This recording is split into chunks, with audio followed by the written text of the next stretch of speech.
And we're back. This week we're going to talk about the Batman who laughs. He's not funny and something directly out of your nightmares, so festive. And also a comic called Taemons, like Taemons, demons, Taemons. Anyway, we can't not talk about that website that Marvel launched that is some HTML out of your 1990s dreams. And lastly, Hellboy is turning 25 and throwing a 7-week bash with 6 different beers that you're not going to want to miss. So without further ado, let's talk comics.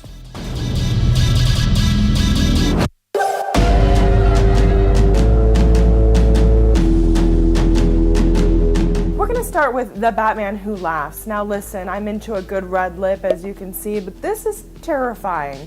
So this is a 6-issue miniseries, and the 3rd one will be coming out the week that this video comes out. And I've seen a lot about it on my feed, so I thought I would give it a go. And it's really interesting. It's a very strange take on a Batman story. You know, Bruce Wayne is doing his Bruce Wayne thing and being Batman, but come to find out he's actually laying in a morgue.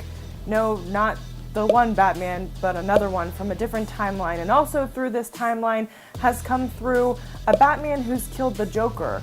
And apparently killing the Joker means that he releases some heart toxin and he becomes half Bat, half Joker.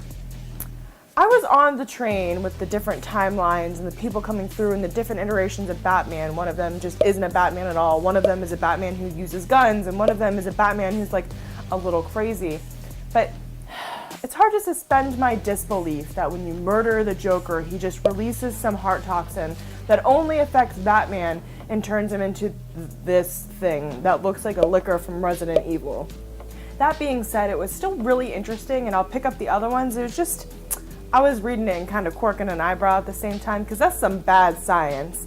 And I know that comic books and fiction in general, and sometimes nonfiction, are full of bad science theories. I get that. I understand that I get that. I understand that you're supposed to take a seat back and suspend your disbelief. That was a lot for me. That was a hard pill to swallow. But even though I wasn't really into that, I was still into the storyline here, and I'm really interested to know what a Batman without Batman's morals is going to be up to. And will his family be safe? Will Alfred be safe? Like, what morals are thrown out the window? The Joker is notoriously basically moralless. All he does is batter his girlfriend and cause mayhem because he likes it. So, I don't know. We'll see where this one goes, and I think it's a refreshing take. It's a dark take on Batman, who's, of course, no stranger to dark takes to his story. If you're into Batman content, you feel like you've read it all, or if you're looking for something different, or if you haven't read much Batman content at all, I think that this comic would be good for you, because it's definitely kind of in a much different direction, anything that I've read anyway.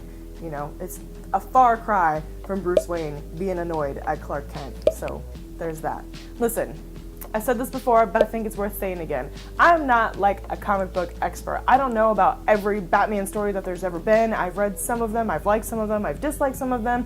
I like a lot of the characters in the Batman universe. I think the Batman Joker thing is cool, but sometimes overdone. So listen, if the toxin thing has been around for a while and I'm just not aware of it, just know that I'm like a casual comic book reader and I'm learning. So, you know, don't roast me too hard in the comments. Or do, live your life. I'm just letting you know. And next is this very sweet comic called Taemons, I think, by Kim Salt. That's a mixture of tea and demons. It's sort of a look at facing your demons through a millennial lens.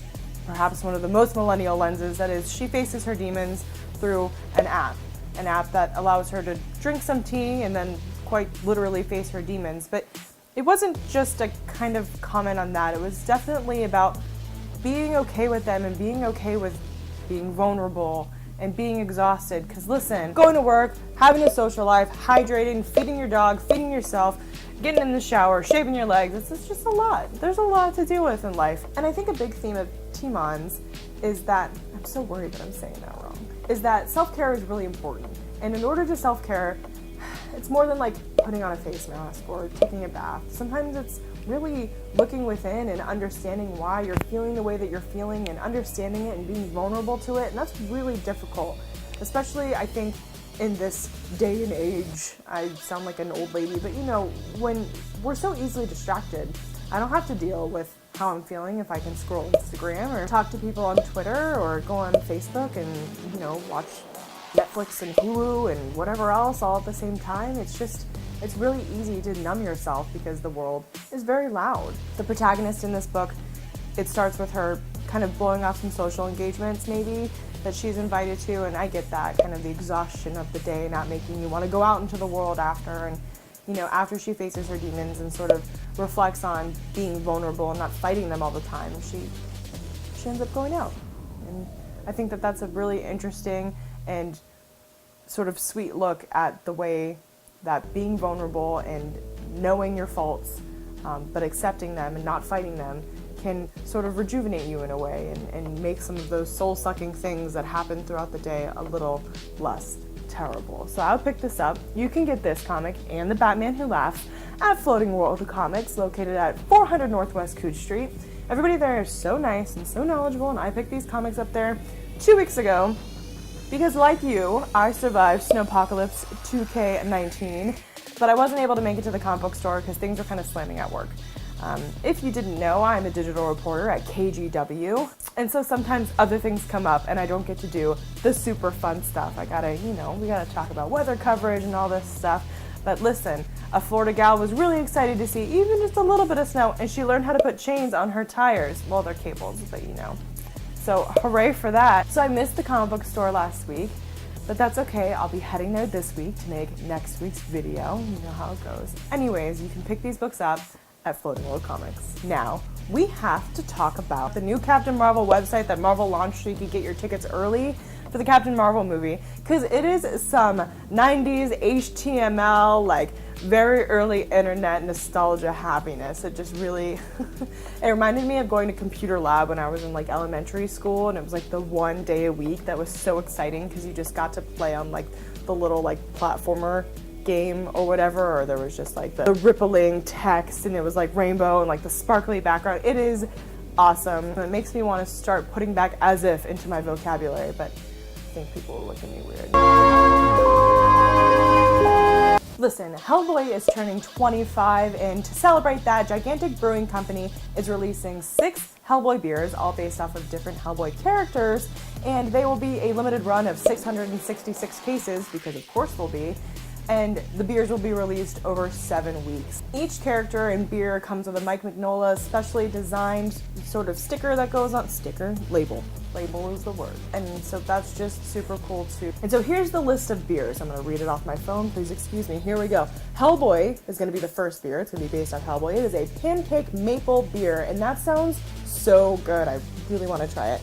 The next one is for Liz Sherman. It's going to be a mole chili stout. Johann Kraus is going to be a citrus wit beer. Blood Queen is going to be a cranberry yuzu sour. Interesting. And Trevor Bruttenholm is going to be a British barley wine. All of those sound amazing. I'm very excited to try them. If you're going to be at Emerald City Comic Con coming up next month, then you'll be able to try them early, which is super exciting. You should tweet me at Hello Destiny and let me know how they are, but I'm hoping that I get to taste them as they come out. 666 cases, I know that that's a super limited amount, but we'll see what your girl can do. So happy birthday to our favorite beer chugging demon. May you live on to chug more beers. And that's really all I have for you guys this week. I know it's not a super long video, but Snowpocalypse 2K19 really got in the way.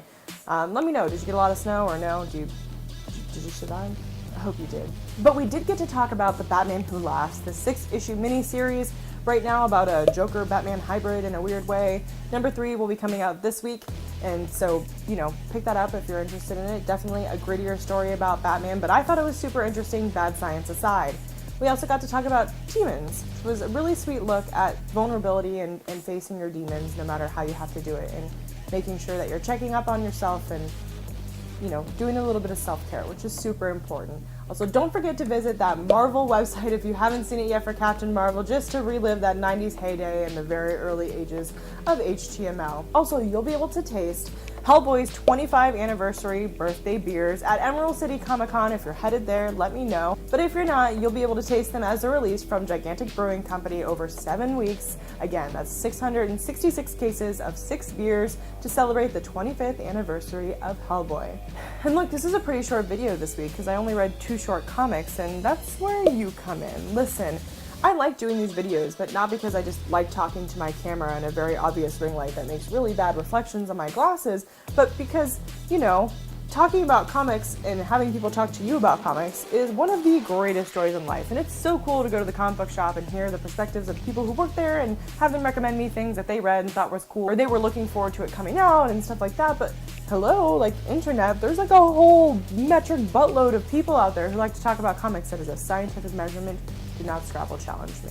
So I want to hear from you. I want to hear what you're reading, what you're loving right now, what you're anticipating coming out, and what should I be reading? It doesn't have to be new. It doesn't have to be super well acclaimed. It could be super niche. Just so long as I can get a hold of it and read it with my little peepers, I'm super interested in that. So you can find me on Twitter and Facebook and Instagram, and you should message me and tell me why you like a certain comic, and I'll pick it up and I'll read it and we can chat about it via the internet. So I'm just not standing here yelling things and my dog's over there in the corner just like, why? And with that, this has been KGW's Comic Pick of the Week.